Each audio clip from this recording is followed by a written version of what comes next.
Good morning. Welcome to the UU Church of the South Hills, also known as Sunnyhill. We're delighted that you could join us for this service today. Our mission at Sunnyhill is to create a more just and compassionate community within and beyond our walls. My name is Krista Stanley, and I serve as a worship associate for this congregation. If you're a newcomer or a visitor to our congregation, please go to sunnyhill.org and click on the button that says New to Sunnyhill to receive more information about our congregation and to receive our weekly email newsletter. If you're joining us online today, please say hello or good morning in the comments on Facebook or YouTube. We'd like to hear from you and extend a warm welcome to you as well.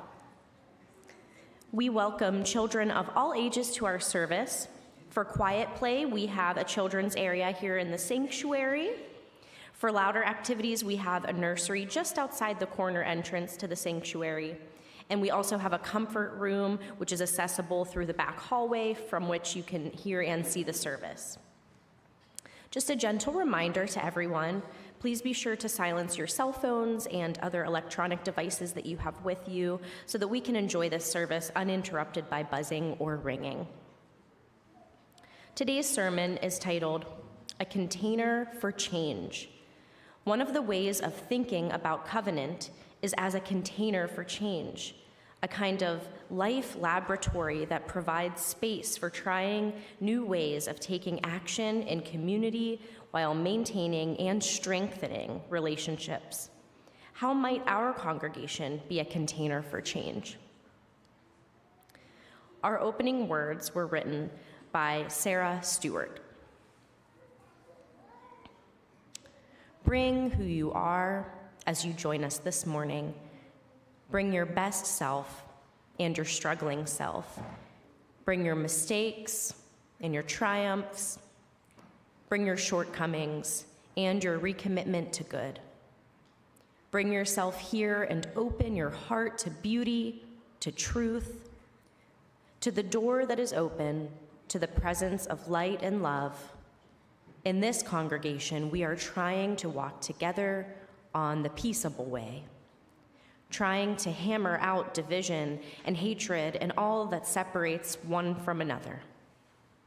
We try, and we will fall short, but held in love, we try again.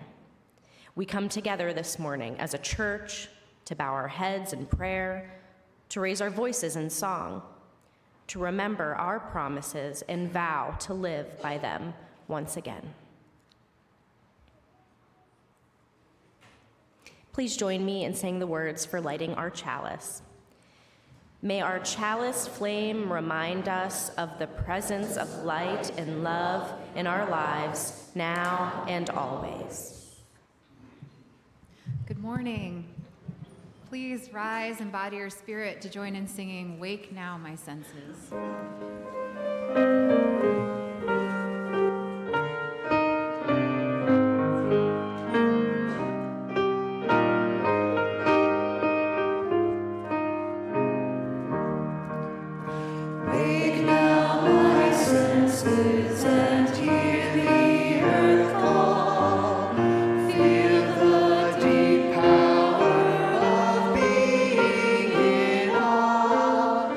Keep with the web of green.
Hello, I'm Zoe, I'm Dana. and we are members of the Sunnyhill Youth Group. We are super excited to invite you all to our annual COA and Youth Group Coffee House happening in just 2 weeks. If you want to perform, whether it's poetry, stories, songs, or any talent you've got, make sure to sign up soon because the coffee house doors open on Saturday, March 8th at 6 p.m., so get practicing. Whether you're performing or just looking for a fun night out, this event has something for everyone. It's also the only fundraiser we have for our retreat in May. Tickets are $10 each or $20 for a family. Thank you.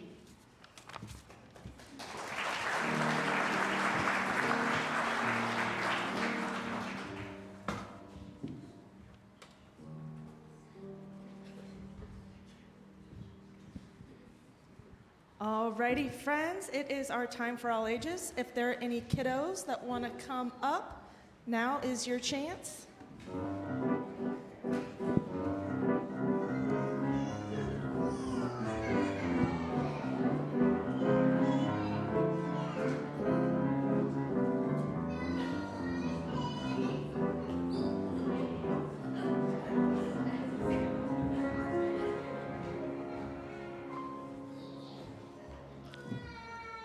Alrighty, friends, good morning, y'all.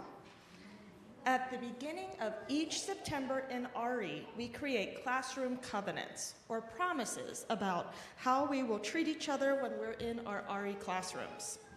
We include things like no hitting or be kind. Today, we're going to think about the components of a good covenant, kind of like a recipe. Since we are all Unitarian Universalists here, we should start bringing the values of our shared faith into our covenant. To represent Unitarian Universalism, we have some gold sequins in here that look like the dancing flame of a lit chalice. Does anyone see the gold sequins? Yeah? Whoa. It is very relaxing. That's a great question. So can you repeat your question? Why is there a Lego brick in it? I wonder. Covenants are all about how we treat one another and being accountable to each other through our relationships and our community. To represent our relationships, we added Legos because relationships need to be built. Do we see Legos in there? Yeah? You don't see any? You want to look closer? See some? Uh-huh. They're in there. Another part of a covenant is grace. Grace means that we act with kindness when mistakes are made, because they will be made. For that, we're going to use a heart. Does anyone see hearts in our bottle? Yeah? We see hearts? Good job. Finally, I have one more ingredient, ourselves. And for that, we have glitter. And I don't pull out the glitter very often, but it's pretty contained. Each of these little specks of glitter are like our individual shiny selves. We bring our own minds and hearts to Sunnyhill and then join lots of other shiny sparks to work and learn and grow together. Do we see the glitter? I think so. Do y'all see the glitter? I think so. So now in our container, we have our Unitarian Universalist values. We have relationship building, grace, and all our individual selves working with one another. This is a recipe for covenant in our faith community. And with that, we will head to our RE classes. Let's sing the kiddos out. As you go, may joy surround you. As you go, go in peace. Know our love is with you always. As you go, as you go, as you go, may joy surround you. As you go, go in peace. Know our love is with you always. As you go, as you go.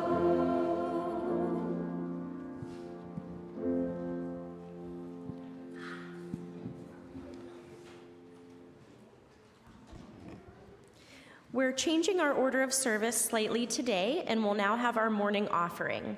Our Share the Plate beneficiary for the month of February is the Pennsylvania Interfaith Impact Network, or PIN. PIN is a network of congregations and organizations in southwestern Pennsylvania committed to drawing together people of faith to act powerfully on local and regional issues of justice and fairness. Through the processes of community building, working with politicians and policymakers, direct action, and negotiation, they strive to transform our communities. You can make a gift online on our website or by text at 412-324-3130. We'll be passing our offering baskets for cash and checks in just a moment. If you're writing a check, please make it out to UUCSH and put Share the Plate in the memo line. Thank you so much for your generosity. The song that we're about to sing, that the choir is about to sing, is another Carol Carl arrangement. Carol Carl was one of our founding members here at Sunnyhill, and she served as the music director for over 50 years. So we've been doing a deep dive into all of her arrangements this year. All our architects comes from a larger poem called Builders by Henry Wadsworth Longfellow, and it makes sense to me that this is one of the songs that Carol wanted to arrange, because as a founder, as someone who kind of was one of the original builders of this community, it had a lot of deep meaning for her. And as we continue to build our community and build more of our building, it kind of keeps coming to mind for me as well.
Good morning. I am Jean Ferlin, a member of the pastoral care team here at Sunnyhill. Our team will support those going through a crisis, support friends and family involved in caregiving, comfort the bereaved, maintain contact with those unable to attend church due to illness or disability. We women and men are willing to sit with those in need of support. It can be helpful to share a problem, and it's important to know we have been heard. Sharing a concern with another who listens without judgment or advice can bring comfort and clarity. So, should you have a need, reach out to a member of the pastoral care team. If you have questions, contact Reverend Jim or a member of the team. You can submit joys and sorrows on Sunnyhill's website or by filling out a form in the foyer. After each joy or sorrow that I read, please respond by saying, "We hold you in our hearts." We have a sorrow from Leslie Smith. She says she has a concern for all of us who rely on Social Security, Medicare, and/or Medicaid. To Leslie and others concerned, we hold you in our hearts. And a joy from Patty Eisler. She says, after surgery in July and months of back and forth between AGH and Asbury Heights skilled nursing, I am finally home and on my way to recovery. To Patty, we hold you in our hearts. And a joy from Bill Harvey. Bill says, Dear Sunnyhill friends, thank you for your cards and for some, your presence following my stroke. I am overwhelmed and choked up by the outpouring of concern and best wishes. It truly helps. I am home now and feeling much better. I have started patient PT and plan to be back to full recovery soon. And as a PS, Bill is here this morning with his wife.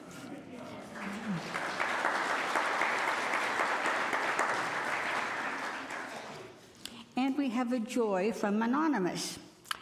This person says, Jay Thornton is turning 50 today. Tomorrow, not tomorrow. Please take some time to share your birthday wishes with him. He's halfway to 100. To Jay and his family, we hold you in our hearts. As we listen to our musical meditation, we invite anyone who feels moved to do so to come forward, light a candle, place it in the sand, and return to your seat.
with the Spirit giving power, I will find true harmony.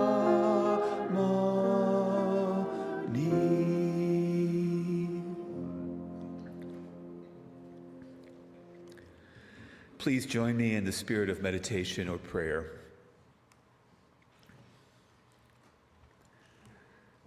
It is difficult to find stillness and silence in a world of frenetic activity and noise.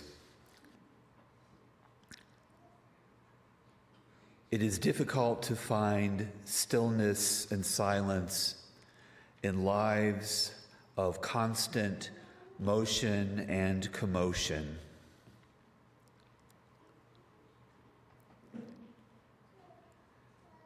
It is difficult to find stillness and silence in an era marked by turbulence and upheaval.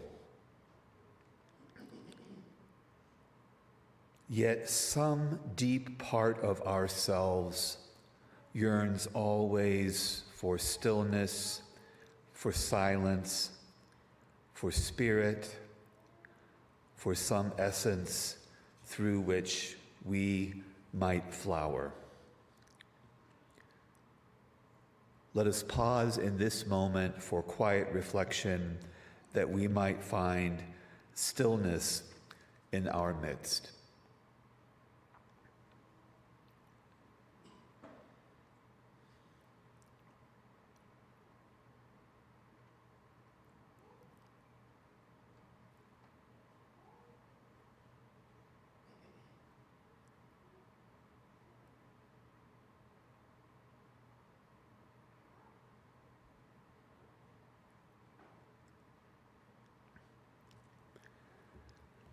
May we return again and again to this place of stillness amidst chaos and tumult, to this place of silence amid shouts and sighs, to this place of essence amid dissolution and division.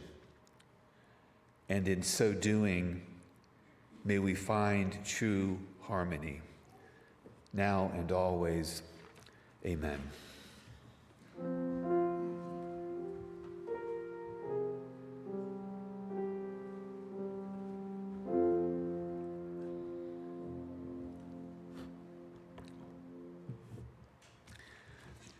Way back in the summer of 2018, I enrolled in a Doctor of Ministry program at the Methodist Theological School in Ohio.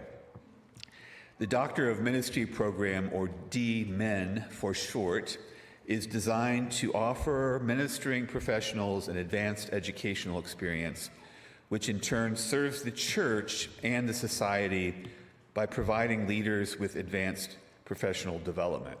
So the D-Min program, which for better or worse sounds a lot like the word demon, is primarily a professional degree as opposed to the PhD, which is, of course, primarily an academic degree. The first 3 years of this program are centered around coursework, in my case, centered around the idea of transformational leadership. And the program culminates in a year-long final project based in the student's ministry setting, which is then summarized in a written thesis. The program was structured in such a way that we were on campus just for a week at a time for intensive courses in January and in July. The first 2 years of the program were great. I was a member of a fairly diverse cohort that included, and this sounds like the beginning of a joke, but it's not, included 2 United Methodists, a Presbyterian, a Lutheran, a Baptist, a non-denominational pastor, and myself, the sole UU in the group.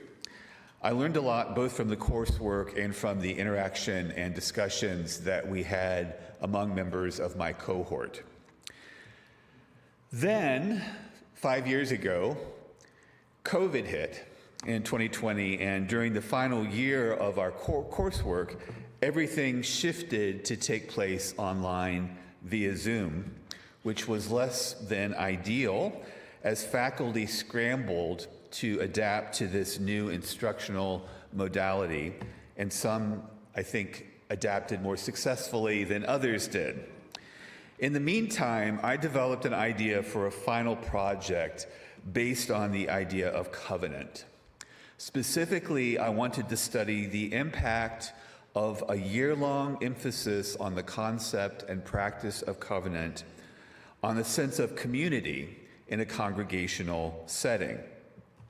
So the idea that I had was that if there is some implicit or explicit shared concept of covenant in a congregation, that the sense of community actually increases and feels closer.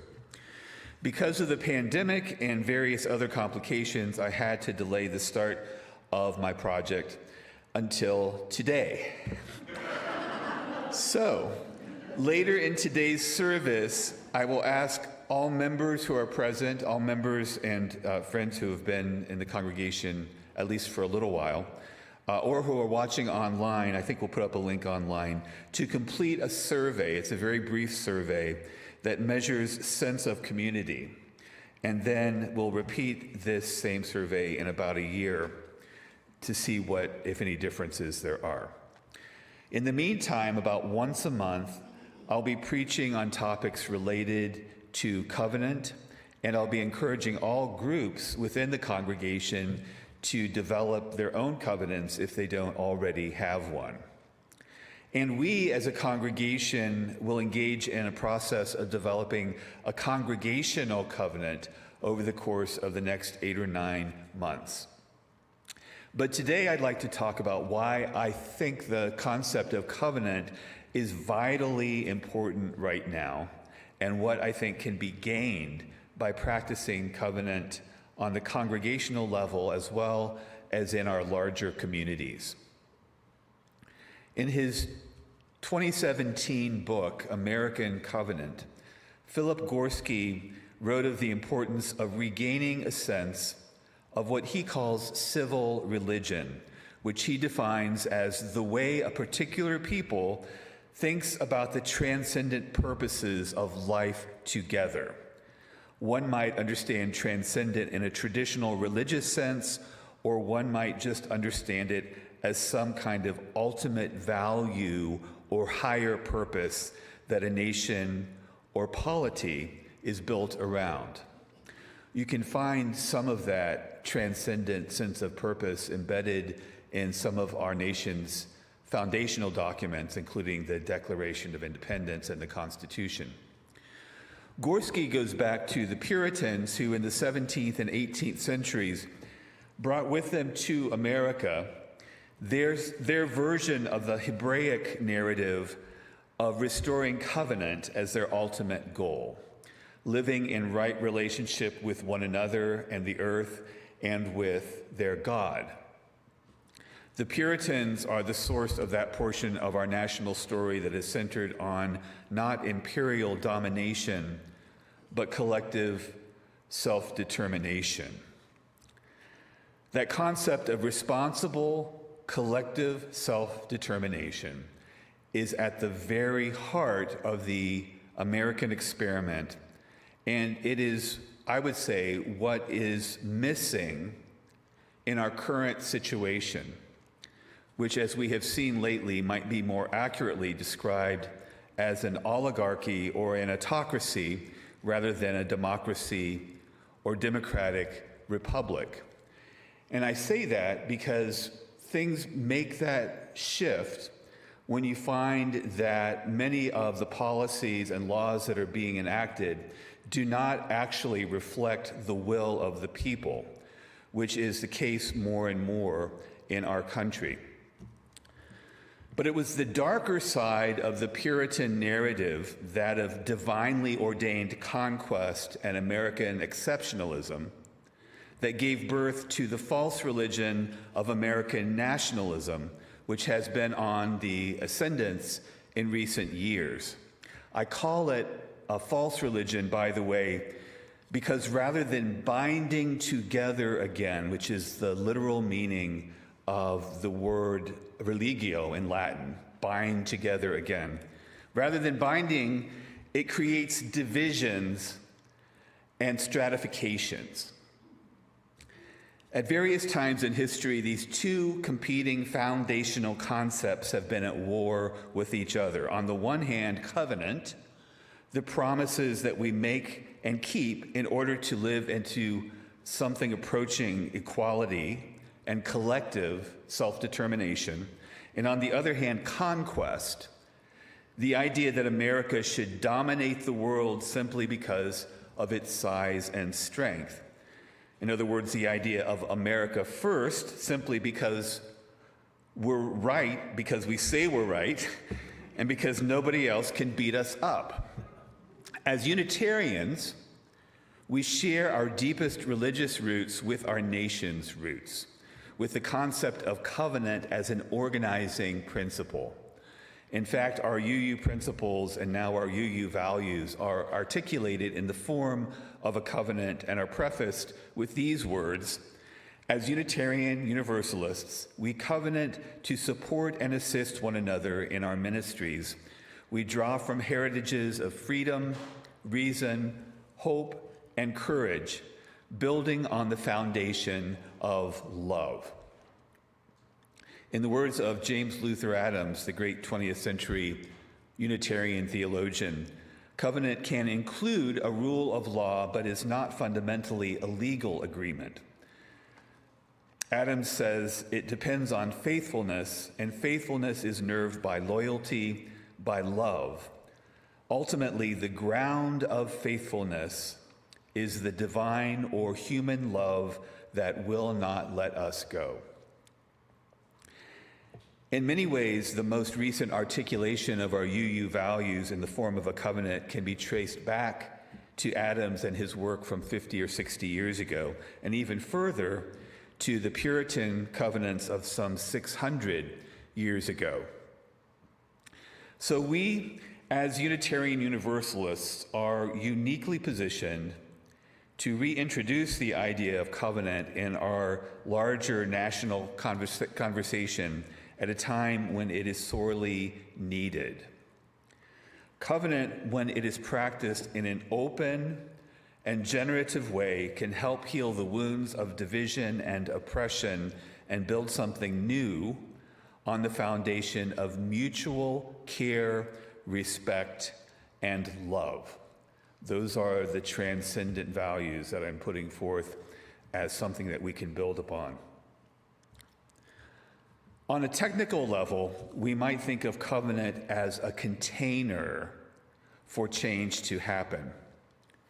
Reverend Renee Rahutsky, a UU minister and staff person for the UUA's Central East region, has developed a model of covenant that draws upon the work of American pragmatist philosophers and process theologians, among others. In this model, we see how human beings make meaning. Renee was an engineer before she went into ministry, so she always illustrates her ideas with these drawings, which tend to be a little bit on the left side of the brain, I think, just to forewarn you. But her idea here illustrated is that it begins with meaning making, begins with a single self who exists, at least theoretically, in the absence of anything else, in a relative state of stasis. But at some point, the equilibrium or stasis encounters an interruption in one form or another, and that interruption could be anything: serious disease, loss of a job, death of a loved one, political chaos, and so on. In the face of this interruption, we try to make sense of it through our innate ability to reason and by means of previous experiences that we have had. Through reason and experience, this disruption is processed and reintegrated into the self, which then, at least theoretically, achieves another temporary state of stasis or equilibrium until the next interruption occurs. This is straight out of American pragmatic school of philosophy. You have a self that exists. They encounter something that's outside of what is normal for them. They have to process that some way through reason and experience, and it's reintegrated, and you have a changed or transformed self. In this model, coming together in community is a kind of intentional interruption, which is necessary if we are to develop any kind of shared meaning. So in this illustration, this intentional interruption occurs in the form of free and open discourse and discernment. That's what we try to do in UU congregations. We gather to engage in shared discourse and discernment. So on this drawing, you see 2 cells, but you might imagine 300 different cells. What we take away from this intentional interruption of shared discourse and discernment then leads us to more individual processing using reason and experience to reach a new normal or new equilibrium. And the circle goes on and on. Just to complicate things a little bit further, the container that holds the shared discourse and discernment is covenant. Covenant in this model is informed by goodwill and forbearance and is what makes shared discourse and discernment possible, leading to shared meaning. Without the container of covenant, all you might have really is a collection of individuals that are all talking over each other at the same time, with no greater purpose of developing shared meaning and shared direction. And that's what we see happening a lot all around us these days. So what I am hoping that we will do over the next year or so is to create this container of covenant together through our thoughts, actions, and commitments. Ultimately, this process leads toward transformation both within and beyond our congregation. So far, I've offered mostly exposition and figurative modeling in describing the idea and practice of covenant. But the song we'll sing in a few minutes, Jacob's Ladder and Sarah's Circle, provides a deeper metaphorical understanding of the nature of covenant. The song, a version of which I'm sure some of you sang in church camps when you were children and youth, comes from the biblical story of Jacob, one of the patriarchs of the Israelites, the son of Isaac and Rebekah, grandson of Abraham and Sarah. Jacob dreamt one night of a ladder that reached from the earth all the way into the heavens. And in this dream, he saw angels traveling up and down the ladder, which was thought to be a passage between heaven and earth, invisible most of the time to mortals. One of the traditional rabbinical interpretations of the vision of Jacob's ladder is that we sometimes must ascend into the heavens far away from the earth, far away from the mundane in order to grow spiritually, in order to mature inwardly. And the ladder, when you follow it, is in fact a circle. If you keep climbing up and up and up, eventually you come back to where you started. But when you return, while you might be in the same place as before, you yourself have been transformed by the journey. This circle is, I think, somewhat similar to the meaning-making model that I just presented, in which the individual self faces an interruption, in the case of the song, climbing a ladder of some kind, and then uses reason and experience to gain new perspective that leads to a new sense of self, and on and on. When you keep climbing up and up, the idea is that eventually you gain some wisdom and some perspective that you could not have gained any other way. The Sarah's Circle lyrics of the song were added in the 1980s as a result of the work of feminist theologians who emphasized the communal nature of religious life. Not so much climbing and reaching, but rather forming circles of trust and mutual support as a means of creating something like heaven on earth. These larger circles are much like the intentional interruption that takes place in the form of covenanted community. Within the larger container of covenant, we form communities upheld by goodwill and forbearance that result not just in mutual support, but also in shared meaning and ultimately transformation. So sometimes we're climbing as individuals, either up or down, reaching for the heavens or coming back down to earth. And other times we're joining hands in a circle, dancing with one another, supporting one another, and finding our true spiritual home right here, right now, in the container of covenant, undergirded ultimately by our shared love. In any case, if we are at all serious about transformation, which I see as one of the central tasks and functions of all life, then we would do well to remember those powerful transformative metaphors. I hope and pray that as we explore and practice covenant together in the coming months, we will do so not just as an intellectual exercise, but as a means for creating more love and more justice with every step we take, whether upward, downward, or round and round in the circle of compassion and caring. May it be so. Amen.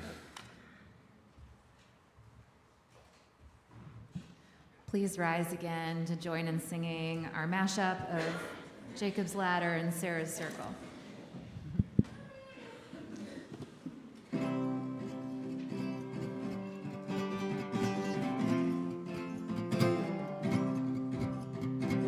We are climbing Jacob's ladder.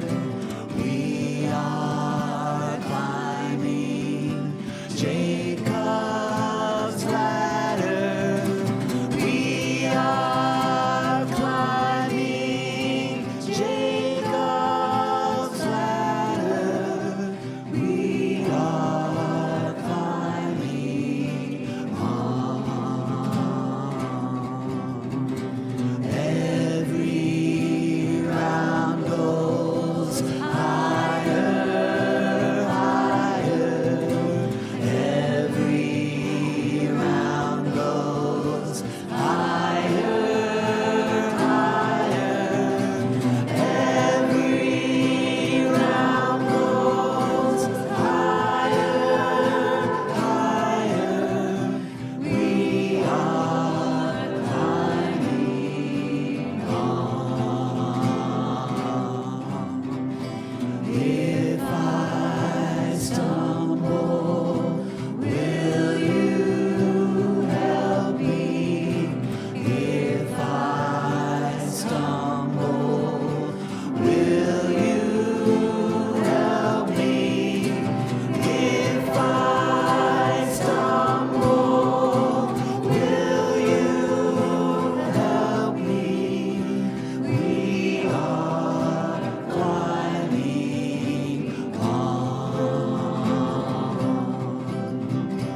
We are dancing Sarah's circle. We are dancing Sarah's circle. We are dancing Sarah's circle. We are dancing on. Every round of generation. Every round of generation. Every round of generation. We are dancing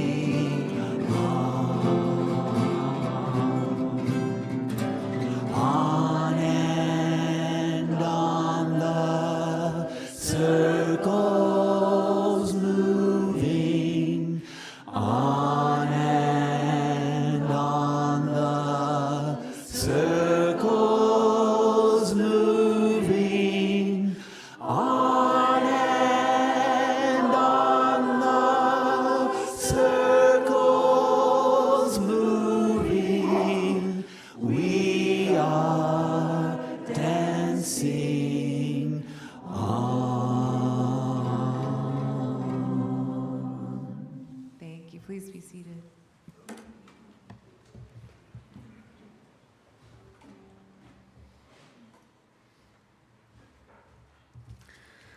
I appreciate your patience, forbearance, and goodwill today.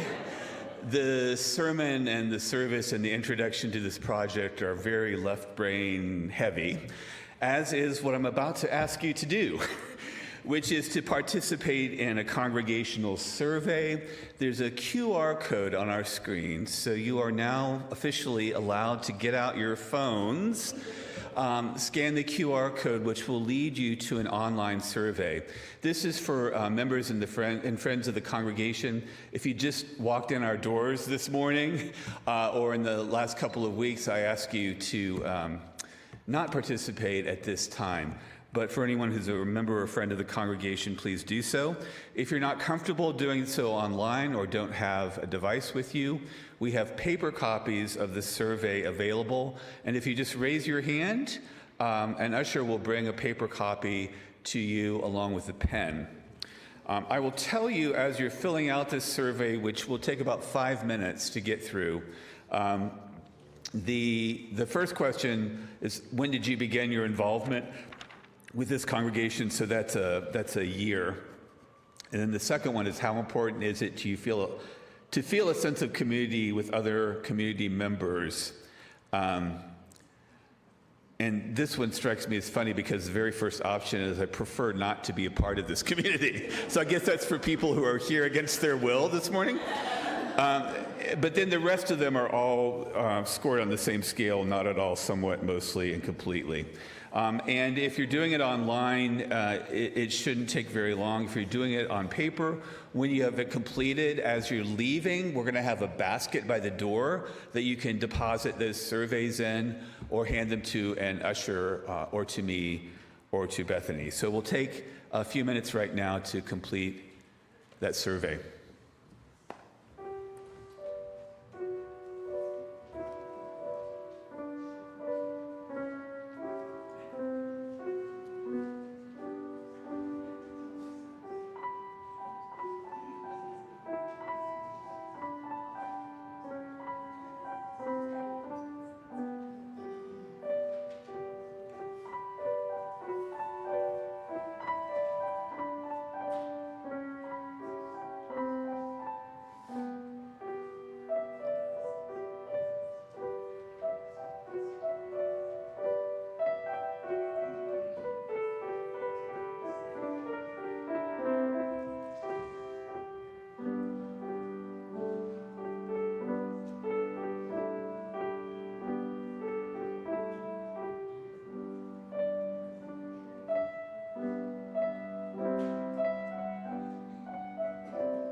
If you're not done yet, you can continue until after the service is over. And as I said, there'll be a basket by the door in the corner to deposit those. And if you're filling it out online, you can continue to do that as well. I should have said, if you're doing the paper form, you don't have to fill those circles all the way in. I don't have a Scantron device that I'm putting it in. You just put a nice X through the one that seems to be the thing that you're marking. Sorry, I didn't mention that earlier. And now we'll go on with our chalice extinguishing.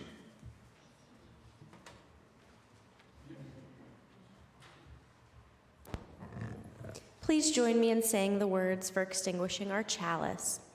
We extinguish this flame, but not the light of truth, the warmth of community, or the fire of commitment. These we carry in our hearts until we are together again.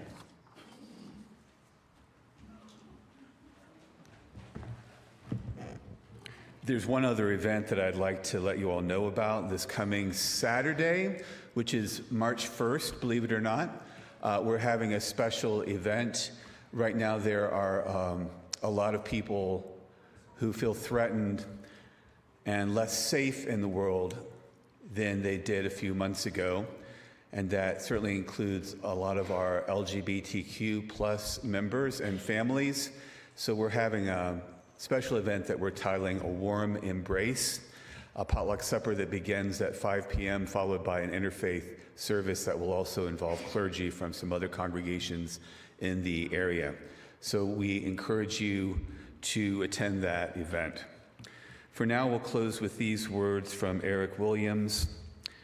May you be filled with the blessings of this covenanted community. May you carry them with you as you depart from here. May you discover the places in the world where these blessings are needed. May you have the courage to share them. May there be an open place within you to receive the blessings of the people whom you will meet along the way. And may you go in peace.